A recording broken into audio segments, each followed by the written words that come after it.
नमस्कार दोस्तों, आप लोग का अपना यूट्यूब चैनल रिजल्ट विथ आकाश में स्वागत है। दोस्तों, आप लोग कैसे हैं? मैं आशा करता हूं कि आप लोग स्वस्थ और कुशल होंगे। दोस्तों, आप लोगों ने इसके पिछले वीडियो को बहुत ही अच्छा प्यार और रिस्पांस दिया है और दोस्तों बहुत से लोगों ने मैसेज कर बताया है कि सर ऐसे ही प्रश्नों को सेलेक्ट करिए जो एग्ज़ाम में बार बार पूछा जाता है। तो दोस्तों उसी तर्ज पर यह अगला वीडियो है जो आप लोगों ने थंबनेल में देखा होगा कि संविधान के 45 यानी संविधान के उन 45 प्रश्नों का यह समावेश है, यह सेशन है जो एग्ज़ाम में बार बार पूछे जाते हैं। तो दोस्तों हम लोग बहुत ही कम समय में इन प्रश्नों को तैयार करेंगे और दोस्तों आप लोगों को इस प्लेलिस्ट यानी कि इस प्लेलिस्ट के अंतर्गत जितने भी वीडियो दिए जाते हैं, आप किसी भी पेपर को देने से पहले एक बार ज़रूर देख कर जाए। आप स्पीड अपनी आवश्यकता अनुसार बढ़ाकर भी देख सकते हैं। आपको निश्चित तौर पर कुछ ना कुछ प्रश्न सेम टू सेम दोस्तों देखने को मिल जाएंगे। तो आइए हम लोग करते हैं शुरुआत। यदि वीडियो आप लोगों को अच्छा लगे तो आप लोग वीडियो को लाइक भी करिएगा और शेयर भी करिएगा और अपना फीडबैक भी कमेंट बॉक्स में दीजिएगा कि सर हमको इस टॉपिक पर वीडियो और दे दीजिए। ठीक है दोस्तों, तो आइए हम लोग करते हैं शुरुआत। देखिए दोस्तों क्या लिखा है, कह रहा है क्या, अगर ख्वाहिश कुछ अलग करने की है तो दिल और दिमाग के बीच बगावत लाजमी है। हाँ दोस्तों, अगर आपको कुछ अलग करने की यानी कि कुछ स्पेशल करने की ख्वाहिश रखते हैं तो आपको दिल और दिमाग यानी कि दिल कहेगा कि ये कर और दिमाग कहेगा कि ये कर, तो आपको अपने से देखना है कि हमको किसका सुनना है। ठीक है दोस्तों, दोनों के बीच में बगावत दम लाजमी है, यानी दोनों के बीच में टकराव होगा ही। तो आइए हम लोग शुरुआत करते हैं। दोस्तों आपको ऐसे ऐसे प्रश्न मिलेंगे कि आप देख कर ही कहेंगे कि हाँ यह प्रश्न बार बार पूछा जाता है। तो आइए हम लोग करते हैं शुरुआत। देखिए क्या कह रहा है, संसद के दोनों सदनों के संयुक्त अधिवेशन की अध्यक्षता कौन करता है। कह रहा है क्या कि संसद के दोनों सदनों के संयुक्त अधिवेशन की अध्यक्षता कौन करता है। देखिए बुलाता कौन है, तो संयुक्त अधिवेशन बुलाता राष्ट्रपति है और उसकी अध्यक्षता कौन करता है, तो लोकसभा के अध्यक्ष, यानी कि ऑप्शन नंबर डी हमारा सही उत्तर हो जाएगा। आइए फिर हम लोग दूसरे प्रश्न को देखते हैं। देखिए दूसरा प्रश्न क्या कर रहा है, संविधान सभा द्वारा अंतिम रूप से पारित संविधान में कुल कितने अनुच्छेद या अनुसूचियां है। कह रहा है क्या, देखिए ऑप्शन ए क्या दिया है, 378 अनुच्छेद 7 अनुसूचियाँ। ऑप्शन बी कह रहा है क्या, 390 अनुच्छेद 7 अनुसूचियाँ। ऑप्शन सी कह रहा है 395 अनुच्छेद 8 अनुसूचियाँ। ऑप्शन डी कह रहा है 398 अनुच्छेद 8 अनुसूचियाँ। तो देखिए संविधान सभा द्वारा अंतिम रूप से जब संविधान पारित किया गया था उस समय कितने 395 अनुच्छेद और 8 अनुसूचियाँ थी। ठीक है, तो हम लोग को ऑप्शन नंबर सी इसका सही उत्तर हो जाएगा। आइए फिर हम लोग आगे देखते हैं। देखिए अगला प्रश्न क्या दिया है, कह रहा है क्या, एक वर्ष में कम से कम कितनी बार संसद की बैठक होना आवश्यक है। एक बार, 2 बार, 3 बार, 4 बार। हाँ दोस्तों यह भी प्रश्न बार बार पूछा जाता है। तो देखिए एक वर्ष में कम से कम कितनी, तो 2 बार संसद की बैठक होना चाहिए, यानी कि ऑप्शन नंबर बी हमारा सही उत्तर हो जाएगा क्या, 2 बार। आइए फिर हम लोग देखते हैं अगले प्रश्न को। देखिए अगला प्रश्न क्या है, कह रहा है क्या, संविधान की 8वीं अनुसूची में सिंधी भाषा को किस संवैधानिक संशोधन द्वारा शामिल किया गया। देखिए किस भाषा को कह रहा है, तो सिंधी भाषा को कह रहा है। तो देखिए 15वां संविधान संशोधन, ऑप्शन नंबर बी कह रहा है 21वां, ऑप्शन नंबर सी कह रहा है 24वां, ऑप्शन नंबर डी कह रहा है क्या 31वां।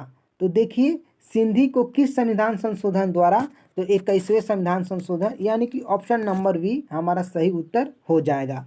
और संविधान संशोधन की प्रक्रिया कहाँ से ली गई है, तो आप लोग जानते हैं कहाँ से, दक्षिण अफ्रीका से। और देखिए संविधान संशोधन संविधान के किस अनुच्छेद में है, यह आप लोग इसका उत्तर कमेंट बॉक्स में बताएंगे जरूर कि संविधान संशोधन की प्रक्रिया संविधान के किस अनुच्छेद में है। दोस्तों देखिए, आप लोगों को कभी भी कुछ भी बोलने और लिखने का अवसर मिले तो आप उससे बिल्कुल पीछे ना हटें। अगर कोई दोस्त आपसे कुछ पूछता है तो उसे आप बिल्कुल समझाएं, अपने टूटी फूटी भाषाओं में ही समझाएं। इससे क्या होगा दोस्तों कि आपका कंसेप्ट बिल्कुल साफ हो जाएगा और आपके दोस्त को भी लाभ हो जाएगा। ठीक है दोस्तों, तो हम लोग का ऑप्शन नंबर भी इसका सही उत्तर हो जाएगा। आइए फिर हम लोग आगे देखते हैं। देखिए अगला प्रश्न क्या है, कह रहा है क्या, संविधान के किस अनुच्छेद द्वारा संसद की संयुक्त बैठक का प्रावधान किया गया है। देखिए पहले देखिए, बुलाता कौन है, राष्ट्रपति, अध्यक्षता कौन करता है, लोकसभा अध्यक्ष। और देखिए किस अनुच्छेद के द्वारा है, किस अनुच्छेद के तहत, तो अनुच्छेद 108, यानी कि ऑप्शन नंबर बी हमारा सही उत्तर हो जाएगा। क्या, तो 108। ठीक है दोस्तों, आइए फिर हम लोग आगे बात करते हैं। दोस्तों यह वीडियो ख़त्म होते होते इसमें जितने प्रश्न हैं और जितने इम्पोर्टेंट और प्रश्न हैं आप लोगों को आज तैयार हो जाएगा। देखिए अगला प्रश्न क्या कह रहा है, कह रहा है भारतीय संविधान का निम्न में से कौन सा अनुच्छेद भारत के राष्ट्रपति में अध्यादेश जारी करने की शक्ति प्रदान करता है। अनुच्छेद 74, अनुच्छेद 78, अनुच्छेद 123, अनुच्छेद 124 सेकेंड। तो देखिए कौन सा, तो राष्ट्रपति का अध्यादेश कौन सा होता है, तो अब अनुच्छेद 123, यानी कि ऑप्शन नंबर सी हमारा सही उत्तर हो जाएगा। आइए फिर हम लोग आगे बात करते हैं। देखिए अगला प्रश्न क्या कह रहा है, कह रहा है क्या, भारतीय संविधान में समानता का अधिकार 5 अनुच्छेद द्वारा प्रदान किया गया है। यह है, देखिए किसका अधिकार कह रहा है, तो समानता का। अब बताइए कहाँ से, अनुच्छेद 16 से अनुच्छेद 20 तक है, ऑप्शन नंबर ए कह रहा है। ऑप्शन नंबर बी क्या कह रहा है, अनुच्छेद 15 से अनुच्छेद 19। ऑप्शन नंबर सी कह रहा है अनुच्छेद 14 से अनुच्छेद 18। और ऑप्शन नंबर डी क्या कह रहा है, अनुच्छेद 13 से अनुच्छेद 17। तो समानता का अधिकार कहाँ है, तो अनुच्छेद 14 से 18, यानी कि ऑप्शन नंबर सी हमारा सही उत्तर हो जाएगा। आइए फिर हम लोग आगे बात करते हैं। देखिए अगला प्रश्न क्या कर रहा है, कह रहा है संविधान सभा में उद्देश्य प्रस्ताव किसने प्रस्तुत किया। दोस्तों यह प्रश्न बहुत ही इम्पोर्टेंट है, बार बार पूछा जाता है कि उद्देश्य प्रस्ताव किसने प्रस्तावित किया है। ऑप्शन नंबर ए कह रहा है Sachchidanand Sinha. Option number B कह रहा है doctor Bhimrao Ambedkar. Option number C कह रहा है जवाहरलाल नेहरू। और ऑप्शन नंबर डी कह रहा है क्या, आचार्य जेवी कृपलानी। तो देखिए उद्देश्य प्रस्ताव किसने पारित किया था, तो पंडित जवाहरलाल नेहरू, यानी कि ऑप्शन नंबर सी हमारा सही उत्तर हो जाएगा। क्या, पंडित जवाहरलाल नेहरू। ठीक है, आइए फिर हम लोग आगे देखते हैं। देखिए अगला प्रश्न क्या कह रहा है, कह रहा है क्या, भारतीय संविधान सभा ने भारतीय राष्ट्रीय ध्वज की रूपरेखा को अंगीकार किया। कब अंगीकार किया, किसका, राष्ट्रीय ध्वज का।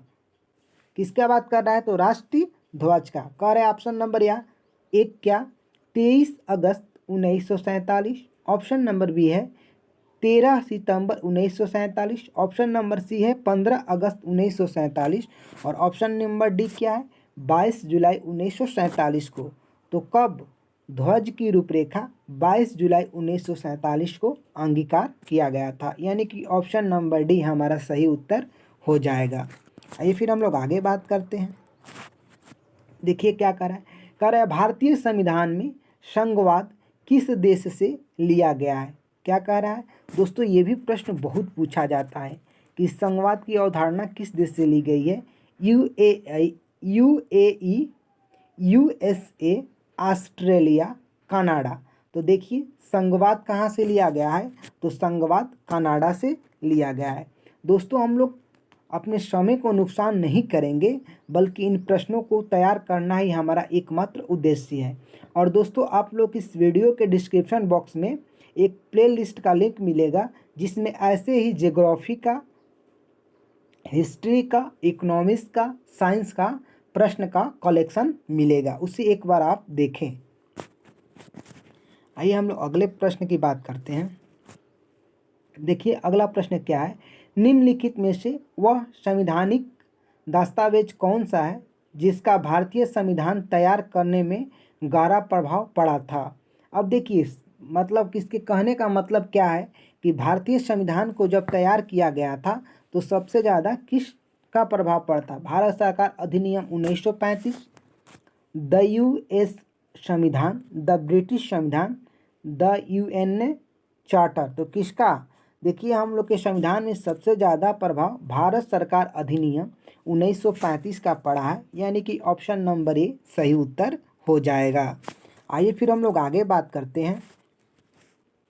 देखिए क्या कह रहा है क्या कि नागरिक बनने की निम्नलिखित शर्तों में से एक आवश्यक शर्त क्या है? दोस्तों आजकल ऐसे ही प्रश्न पूछे जा रहे हैं, यानी क्या? समझ पर आधारित प्रश्न। तो देखिए, राज्य की सदस्यता, उच्च परिवार की सदस्यता, उच्च जाति की सदस्यता, और ऑप्शन नंबर डी क्या कह रहा है? किसी धर्म का समर्थन। तो देखिए, नागरिक बनने के लिए क्या चाहिए? राज्य की सदस्यता, यानी कि ऑप्शन नंबर ए हमारा सही उत्तर हो जाएगा। आइए फिर हम लोग आगे बात करते हैं। देखिए अगला प्रश्न क्या कह रहा है? कह रहा है क्या? नागरिकता निम्न में से किन विधियों द्वारा प्राप्त की जा सकती है? पहला कह रहा है जन्म द्वारा, दूसरा कह रहा है आनुवंशिकता द्वारा, तीसरा कह रहा है पंजीयन द्वारा, चौथा कह रहा है अनुरोध द्वारा। तो देखिए, नागरिकता देखिए जन्म से भी प्राप्त होता है, आनुवंशिकता से भी प्राप्त होता है, पंजीयन से भी प्राप्त होता है, लेकिन अनुरोध से प्राप्त नहीं होता है, यानी कि ऑप्शन नंबर 1, 2, 3 हमारा सही उत्तर हो जाएगा, यानी कि ऑप्शन नंबर बी हमारा सही उत्तर हो जाएगा। आइए फिर हम लोग आगे बात करते हैं। देखिए अगला प्रश्न क्या कह रहा है क्या? राज्यसभा के सदस्यों का कार्यकाल कितने वर्ष का होता है? 3 वर्ष, 4 वर्ष, 5 वर्ष, 6 वर्ष। देखिए अगर राज्यसभा कहेगा तो 6 वर्ष, यानी कि ऑप्शन नंबर डी। अगर यही यहाँ पर लोकसभा कहता तो आपका उत्तर क्या हो जाता? ऑप्शन नंबर सी, यानी कि 5 वर्ष। लेकिन हमसे क्या पूछा है? तो हमसे राज्यसभा पूछा है, यानी कि ऑप्शन नंबर डी हमारा सही उत्तर हो जाएगा। आइए फिर हम लोग आगे बात करते हैं। देखिए आगे क्या दिया है?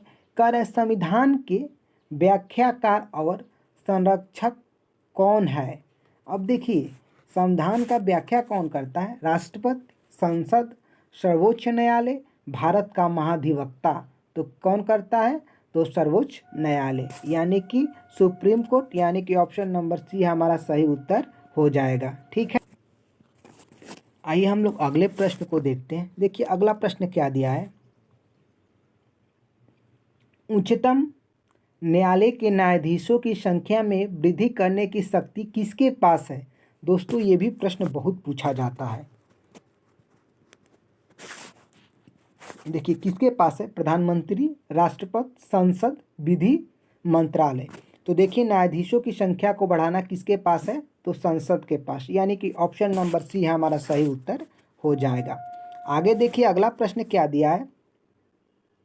कह रहा है क्या? सर्वोच्च न्यायालय में तदर्थ न्यायाधीशों की नियुक्ति किस देश की न्याय प्रणाली से प्रेरित है? यानी क्या कहना चाह रहा है कि तदर्थ न्यायाधीशों की नियुक्ति किस देश से ली गई है? ऑस्ट्रेलिया से, कनाडा से, संयुक्त राज्य अमेरिका से, फ्रांस से। तो तदर्थ न्यायाधीशों की व्यवस्था कहाँ से? तो फ्रांस से, यानी कि ऑप्शन नंबर डी हमारा सही उत्तर हो जाएगा क्या? फ्रांस। ठीक है, आइए फिर हम लोग आगे बात करते हैं। देखिए अगला प्रश्न क्या है? संविधान की किस भाग में पंचायती राज व्यवस्था संबंधी प्रावधान किए गए हैं? किस भाग से? देखिए कह रहा है क्या? भाग 9, भाग 6, भाग 3, भाग 4A। तो किससे?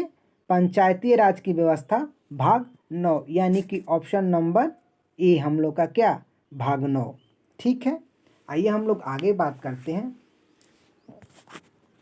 देखिए अगला प्रश्न क्या है? कह रहा है क्या? भारत के संविधान का भाग 4 किसके बारे में बताता है? अब जो भाग 4 है संविधान में वह किससे संबंधित है? मूलभूत अधिकार से, नागरिकता से, राज्य के नीति निर्देशक सिद्धांत से, मूलभूत कर्तव्य से। तो देखिए भाग 4 किससे संबंधित है? तो राज्य के नीति निर्देशक सिद्धांत से, यानी कि ऑप्शन नंबर सी हमारा सही उत्तर हो जाएगा क्या? राज्य के नीति निर्देशक सिद्धांत। आइए फिर हम लोग अगले प्रश्न की बात करते हैं। देखिए क्या लिखा है? कह रहा है संविधान के किस भाग में संविधान संशोधन की प्रक्रिया का उल्लेख है? भाग 3, उसके बाद कह रहा है भाग 4, भाग 20, भाग 21। तो किस में है? संविधान संशोधन भाग 20 में है, यानी कि ऑप्शन नंबर सी हमारा सही उत्तर हो जाएगा। आइए फिर हम लोग आगे बात करते हैं। देखिए क्या कह रहा है, संविधान के किन अनुच्छेदों में शोषण के विरुद्ध अधिकार वर्णित है? किसके विरुद्ध कह रहा है? शोषण के विरुद्ध। देखिए अनुच्छेद 14 से 18 यह क्या है? तो यह समानता है। अनुच्छेद 19 से 22 स्वतंत्रता है। और अनुच्छेद 23 से 24 क्या है? तो अनुच्छेद 23 से 24 किसके संदर्भ में है? तो शोषण से, यानी कि ऑप्शन नंबर सी हमारा सही उत्तर हो जाएगा। ठीक है, आइए फिर हम लोग आगे बात करते हैं। देखिए अगला प्रश्न क्या दिया है दोस्तों, यह प्रश्न भी बहुत इम्पोर्टेंट है। ठीक है दोस्तों, सारे प्रश्न दोस्तों वही लिए गए हैं जो कि बिल्कुल क्रीम हो। हाँ दोस्तों, क्रीम चीज़ों को लिया गया है और बदले में आप अपना लाइक, कमेंट और चैनल को सब्सक्राइब करके जुड़ जाएं। देखिए दोस्तों, आप लोग को यहाँ पर कम चीज़ें दी जाती है, यानी कि लेकिन जो भी दिया जाता है वह मटेरियल बिल्कुल प्योर गोल्ड होता है दोस्तों। हाँ दोस्तों, बिल्कुल क्रीम होता है। ठीक है, तो आइए हम लोग देखते हैं अगले प्रश्न को क्या कह रहा है। बंदी प्रत्यक्षीकरण याचिका किससे है? देखिए क्या कह रहा है, ऑप्शन नंबर ए कह रहा है क्या? केवल निरुद्ध व्यक्ति द्वारा ही दाखिल किया जा सकता है, केवल हितबद्ध व्यक्ति द्वारा ही दाखिल की जा सकती है, किसी भी निजी व्यक्ति द्वारा दाखिल की जा सकती है, निरुद्ध व्यक्ति या हितविद व्यक्ति दोनों द्वारा दाखिल की जा सकती है। तो देखिए बंदी प्रत्यक्षीकरण किसके द्वारा? तो निरुद्ध व्यक्ति या हितबद्ध व्यक्ति दोनों के द्वारा दाखिल की जा सकती है, यानी कि ऑप्शन नंबर डी हमारा सही उत्तर हो जाएगा। आइए फिर हम आगे बात करते हैं। देखिए ऐसे ही प्रश्न दोस्तों आ रहे हैं और देखकर हम बिल्कुल घबरा जा रहे हैं कि यह कहाँ से पूछ दिया, लेकिन दोस्तों यह प्रश्न भी संविधान का ही है जो बार बार आता है। देखिए क्या कह रहा है, कह रहा है निम्नलिखित में से किस याचिका यानी रिट का शाब्दिक अर्थ होता है हम आदेश देते हैं? बंदी प्रत्यक्षीकरण, परमादेश, अधिकार परीक्षा, उसके बाद क्या दिया है? तो उसके बाद दिया है क्या? उत्प्रेषण। तो देखिए हम आदेश देते हैं, देश से, देखिए यहाँ पर देश है तो याद रखिए किसका यह है? तो यह परमा आदेश का है, परमादेश का, यानी कि हम आदेश देते हैं। ऑप्शन नंबर बी इसका सही उत्तर हो जाएगा। आइए फिर हम लोग आगे देखते हैं अगला प्रश्न क्या है। देखिए अगला प्रश्न क्या कह रहा है, कह रहा है क्या? न्यायालय द्वारा जारी किए गए परमादेश के माध्यम से न्यायालय किसी व्यक्ति को उपस्थित होने के लिए पहला ऑप्शन कह सकता है। दूसरा ऑप्शन कह रहा है क्या? किसी व्यक्ति को कुछ समय के लिए छोड़ा जा सकता है, अपने अधीनस्थ न्यायालय में केस मांगा जा सकता है, किसी व्यक्ति या संस्था को उसके सार्वजनिक दायित्व या कर्तव्यों को पालन करने के लिए जारी किया जाता है। हाँ दोस्तों, देखिए परमादेश यानी कि हम आदेश देते हैं किसके लिए? कि किसी व्यक्ति या संस्था को उसके सार्वजनिक दायित्व एवं कर्तव्य का पालन करने के लिए, यानी कि ऑप्शन नंबर डी हमारा सही उत्तर हो जाएगा। आइए फिर हम लोग आगे देखते हैं। देखिए अगला प्रश्न क्या है, 44वें संविधान संशोधन विधेयक द्वारा किस मौलिक अधिकार को सामान्य वैधानिक अधिकार बना दिया गया? स्वतंत्रता का अधिकार, option number A, option number B समानता का अधिकार, ऑप्शन नंबर सी संपत्ति का अधिकार, ऑप्शन नंबर डी सांस्कृतिक तथा शैक्षणिक अधिकार। तो देखिए किसको हटाया गया था? तो संपत्ति का अधिकार को विधिक अधिकार बनाया गया, यानी कि ऑप्शन नंबर सी हम लोग का सही उत्तर हो जाएगा। ठीक है, आइए फिर हम लोग आगे बात करते हैं। देखिए अगला प्रश्न क्या है, अगला प्रश्न कह रहा है क्या? भारतीय संविधान का कौन सा अनुच्छेद अस्पृश्यता यानी कि छुआछूत का उन्मूलन करता है और किसी भी रूप में इसके व्यवहार को निषेध करता है यानी माना करता है? अनुच्छेद 16, अनुच्छेद 17, अनुच्छेद 18, अनुच्छेद 15। तो देखिए छुआछूत से कौन सा? अनुच्छेद 17 और अनुच्छेद किस 18 किस से, तो उपाधियों का अंत से। अनुच्छेद 15 किस से, तो लिंग जाति के भेदभाव पर अनुच्छेद 15। आइए फिर हम लोग अगले प्रश्न की बात करते हैं। देखिए अगला प्रश्न क्या कर रहा है, भारतीय संविधान में राज्य के नीति निर्देशक सिद्धांतों को शामिल करने के पीछे मुख्य उद्देश्य क्या था। दोस्तों इस प्रश्न को समझिए। कह रहा है कि नीति निर्देशक सिद्धांतों को संविधान में क्यों रखा गया है। ये भी प्रश्न बहुत इंपॉर्टेंट है।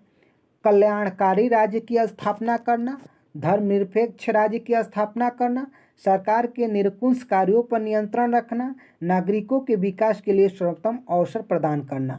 तो देखिए नीति निर्देशक संविधान के भाग 4 में किस लिए, तो कल्याणकारी राज्य की स्थापना के लिए, यानी कि ऑप्शन नंबर ए हमारा सही उत्तर हो जाएगा। ठीक है, आइए फिर हम लोग आगे बात करते हैं। देखिए क्या कह रहा है क्या, निम्न में से किसने नीति निर्देशक सिद्धांतों को बैंक की सुविधा अनुसार दे उत्तर दिनांकित चेक कहा है। यानी कि किसने कहा है यह sentence, H Kunzru, AK Iyer, HV Kamat, KT Shah. तो यह किसने कहा था, यह KT शाह ने नीति निर्देशक सिद्धांत के बारे में कहा है। ठीक है, तो हम लोग का ऑप्शन नंबर डी सही उत्तर हो जाएगा। आइए फिर बात करते हैं। देखिए क्या कह रहा है, प्रश्न नंबर 29, नीति निर्देशक सिद्धांत है वाद योग्य नहीं, मौलिक अधिकार उपरोक्त में से कोई नहीं। तो देखिए नीति निर्देशक सिद्धांत वाद योग्य नहीं है, यानी क्या, इसे न्यायालय में चुनौती नहीं दिया जा सकता है। ठीक है, आइए अगले प्रश्न की बात करते हैं। देखिए अगला प्रश्न क्या है, कह रहा है क्या, राज्य के नीति निर्देशक तत्व नहीं है। कौन सा नहीं है, वैज्ञानिक मनोभाव के विकास का, पोषणाहार के स्तर को ऊपर उठाना, यह तो है। कमजोर श्रेणियों के आर्थिक हित को बढ़ाने का, ये भी है। कार्यपालिका से न्यायपालिका को अलग, ये भी है। बल्कि वैज्ञानिक मनोभाव का विकास राज्य के नीति निर्देशक तत्व नहीं है, यानी कि ऑप्शन नंबर ए इसका सही उत्तर हो जाएगा। दोस्तों यदि आपको इसका PDF चाहिए तो आपको डिस्क्रिप्शन बॉक्स में टेलीग्राम चैनल का लिंक मिलेगा, आप उससे जुड़ जाइए, आपको इसका PDF मिल जाएगा। आइए फिर हम अगले प्रश्न की बात करते हैं। देखिए समान न्याय और निःशुल्क विधि सहायता का प्रावधान संविधान के किस अनुच्छेद में किया गया है। अनुच्छेद 39 से अनुच्छेद 40 में तो ग्राम पंचायत के बारे में है। अनुच्छेद 44 तो 44 सिविल संहिता के बारे में, तो किससे किया गया, अनुच्छेद 39 में किसके, समान न्याय और निःशुल्क विधि सहायता का प्रावधान, यानी कि हम लोग क्या 39A मतलब कि ऑप्शन नंबर बी इसका सही उत्तर हो जाएगा। आइए फिर हम लोग आगे बात करते हैं। देखिए क्या कह रहा है क्या, संसद की कुल सदस्यों का कितना भाग वैधानिक चेंबर की मीटिंग बुलाने के लिए आवश्यक गणपूर्ति कोरम है। संसद के कुल सदस्यों का कितना भाग वैधानिक चैम्बर की मीटिंग बुलाने के लिए आवश्यक है, 1/10, 1/6, 1/4, 1/3। तो कितना, 1/10, यानी कि ऑप्शन नंबर ए सही उत्तर हो जाएगा। आइए फिर अगले प्रश्न की बात करते हैं। देखिए क्या कह रहा है क्या, संसदीय प्रणाली वाली सरकार को अन्य किस नाम से जाना जाता है। अनुक्रियाशील सरकार, उत्तरदायी सरकार, संघीय सरकार, राष्ट्रपतीय सरकार। तो कैसा, संघीय सरकार है, यानी कि ऑप्शन नंबर सी हमारा सही उत्तर हो जाएगा। आइए फिर आगे बात करते हैं। देखिए अगला प्रश्न क्या दिया हुआ है, कह रहा है क्या कि संसद के दोनों सत्रों का मतलब संसद के दोनों सदनों का सत्रवासन कौन करता है। संसदीय मामलों के मंत्री, राष्ट्रपति, उपराष्ट्रपति, उसके बाद क्या दिया हुआ है, लोकसभा अध्यक्ष। तो कौन करता है, राष्ट्रपति, यानी कि ऑप्शन नंबर बी इसका सही उत्तर हो जाएगा, क्या, राष्ट्रपति। आइए फिर आगे देखते हैं। देखिए अगला प्रश्न क्या कह रहा है, भारत में किस प्रकार की शासन व्यवस्था अपनाई गई है। अमेरिकी अध्यक्षात्मक प्रणाली, ब्रिटिश संसदात्मक प्रणाली, फ्रांसीसी अध्यक्षात्मक प्रणाली, सामूहिक मंत्रिमंडलात्मक प्रणाली। तो कौन सा हम लोग का ब्रिटिश संसदात्मक, यानी कि ऑप्शन नंबर बी हम लोग का सही उत्तर हो जाएगा। आइए फिर अगले प्रश्न को देखते हैं। देखिए क्या कह रहा है क्या, भारत में वयस्क मताधिकार की उम्र सीमा क्या है? 18 वर्ष, 20 वर्ष, 21 वर्ष, 25 वर्ष। दोस्तों आप लोगों में से प्रत्येक लोग इस प्रश्न का उत्तर कमेंट बॉक्स में लिखें और साथ ही साथ ये भी लिखें कि 21 वर्ष से 18 वर्ष किस संविधान संशोधन द्वारा और किस सन में किया गया। इस बात को भी आप लोग कमेंट बॉक्स में ज़रूर लिखें। और साथ ही साथ दोस्तों यदि वीडियो आप लोग को अच्छा लगा होगा तो आप लोग इसे लाइक भी कर दीजिएगा और चैनल से जुड़ भी जाइएगा। ठीक है, तो आइए हम लोग अगले प्रश्न की बात करते हैं। देखिए अगला प्रश्न क्या है, कह रहा है क्या, राज्यपाल के पद पर नियुक्ति की न्यूनतम उम्र सीमा है 25 वर्ष, 30 वर्ष, 35 वर्ष, इनमें से कोई नहीं। तो देखिए जब भी आपसे राज्यपाल पूछे या राष्ट्रपति पूछे तो इसकी नियुक्ति की सीमा कितनी होती है? न्यूनतम तो 35 वर्ष, यानी कि ऑप्शन नंबर सी हमारा सही उत्तर हो जाएगा। आइए अगले प्रश्न की बात करते हैं। अब देखिए राज्यपाल की स्वस्थ भूमिका है, यानी राज्यपाल की क्या भूमिका होती है? दोस्तों देखिए आजकल इसी प्रकार के प्रश्न पूछे जा रहे हैं जिसमें आपको मतलब कि समझ का पकड़ हो। राज्य के संवैधानिक अध्यक्ष की, केंद्र एवं राज्य के मध्य कड़ी की, केंद्र के अभिकर्ता की, इनमें से कोई नहीं। तो किसके? केंद्र एवं राज्य के मध्य कड़ी की, यानी राज्यपाल क्या कार्य करता है? तो केंद्र और राज्य के मध्य कड़ी होता है, यानी कि ऑप्शन नंबर बी इसका सही उत्तर हो जाएगा। आइए हम अगले प्रश्न को देखते हैं। देखिए अगला प्रश्न क्या है, कह रहा है क्या, राज्यपाल का मुख्य सलाहकार कौन रहता है? राज्य की उच्चतम न्यायालय का मुख्य न्यायमूर्ति, अब देखिए मुख्यमंत्री, लोकसभा का अध्यक्ष, राष्ट्रपति। तो कौन सलाहकार होता है राज्यपाल का? तो मुख्यमंत्री, यानी कि ऑप्शन नंबर बी इसका सही उत्तर हो जाएगा। आइए हम लोग अगले प्रश्न की बात करते हैं। देखिए अगला प्रश्न क्या है, स्वतंत्र भारत में निम्नलिखित में से कौन सी महिला किसी राज्य की महिला राज्यपाल थी? अब देखिए कौन सी महिला राज्यपाल थी? पहली श्रीमती सरोजिनी नायडू, श्रीमती सुचेता कृपलानी, श्रीमती इंदिरा गांधी, श्रीमती विजय लक्ष्मी पंडित। तो देखिए राज्यपाल कौन थी? तो श्रीमती सरोजिनी नायडू, यानी कि ऑप्शन नंबर ए हम लोग का सही हो जाएगा। ठीक है, आइए अगले प्रश्न को देखते हैं। देखिए अगला प्रश्न क्या दिया है, मुख्यमंत्री की नियुक्ति संविधान के किस अनुच्छेद के तहत की जाती है? अनुच्छेद 153, अनुच्छेद 161, अनुच्छेद 163, अनुच्छेद 165। तो देखिए मुख्यमंत्री की नियुक्ति किसके? तो अनुच्छेद 163, यानी कि ऑप्शन नंबर सी हमारा सही उत्तर हो जाएगा। आइए अगले प्रश्न की बात करते हैं। राज्यपाल तथा मंत्रिपरिषद के बीच की कड़ी होता है, कौन होता है? मुख्यमंत्री, विधानसभा अध्यक्ष, मुख्य सचिव, कैबिनेट सचिव। तो कौन होता है? तो मुख्यमंत्री होता है। किसके किसके बीच? तो राज्यपाल और मंत्रिपरिषद के, यानी कि ऑप्शन नंबर ए हम लोग का सही उत्तर हो जाएगा। आइए अगले प्रश्न को देखते हैं। दोस्तों आप लोग वीडियो को लाइक कर दीजिएगा, चैनल को सब्सक्राइब कर दीजिएगा और दोस्तों साथ ही साथ आप लोग शेयर भी कर दीजिएगा। देखिए दोस्तों आप लोग के लाइक से यह पता चलता है कि हमारे द्वारा किए गए कार्य आप लोगों को कितना पसंद आ रहा है, और कमेंट से भी पता चलता है कि मतलब आप लोग और किस टॉपिक पर वीडियो चाहते हैं, और आप लोग को कितना मतलब कि किस टॉपिक पर आप लोग को जैसे लग रहा है कि यहाँ पर एक वीडियो मिल जाता तो हमारा काम हो जाता। ठीक है दोस्तों, और आप अपने परिवार को ऐसे ही आगे बढ़ाइए और दोस्तों चैनल से आप जुड़ जाइए। आइए आगे देखते हैं। देखिए क्या कर रहा है, प्राक्कलन समिति में कितने सदस्य होते हैं? 15, 22, 30, 45। दोस्तों ये भी प्रश्न बहुत पूछा जाता है।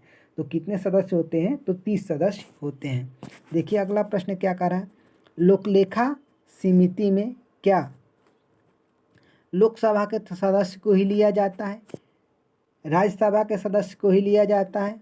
15 सदस्य लोकसभा से तथा 7 सदस्य राज्यसभा से लिए जाते हैं।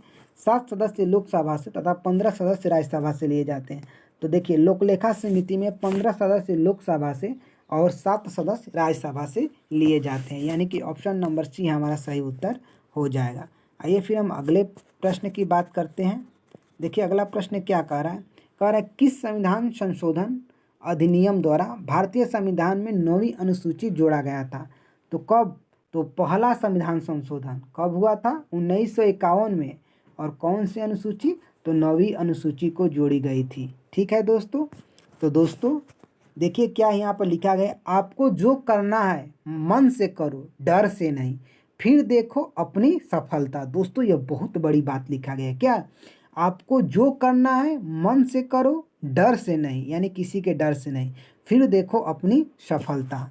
दोस्तों आप लोग इस वीडियो को लाइक करिए और चैनल को सब्सक्राइब करिए। और दोस्तों आप लोग अपना फीडबैक यानी कमेंट दें कि आपको किस पर वीडियो चाहिए। ठीक है दोस्तों, और साथ ही साथ दोस्तों वीडियो को शेयर भी कर दीजिए। दोस्तों मिलेंगे हम लोग अगले पार्ट के साथ, तब तक दोस्तों आप लोग अपने ख्याल रखिए, माता पिता की सेवा करिए और माता पिता की आज्ञा का पालन बिल्कुल आप लोग करते हैं और ऐसे ही करना है।